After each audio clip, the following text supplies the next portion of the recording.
Құрметті қала тұрғындары, төтенше жағдайлар басталғалы бері полиция департаментіне 3520 азамат жеткізілді. Олардың 366-сына әкімшілік шара қолданды. Олардың 271-і қамауға алынды, 40-ына айыппұл салынды, 55-іне ескерту жасалды. Өздеріңіз көріп отырғандай, мынау қалада коменданттық сағат басталғалы бері барлық блокпосттар бәрі жұмыс істеп отыр. Кешегі таңда блокпосттарда 14 мыңнан астам автокөліктер тексеріліп, 9 адам ұсталды. 2 газ тапаншасы табылды. Жалпы қылмыстық іс бойынша 73 адам қамауға алынды.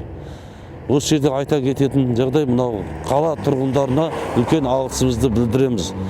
Күн демей, түн демей ол қала тұрғындары бізден бірге жасақтар жиналып, қалпына келтіруге атсалысып жатыр. Одан кейін де бөтен заттарды, басқа да заңсыз нәрселерді көріп, бізге көп хабарласып, көп көмектесіп жатыр. Соған біз алғысымыз шексіз.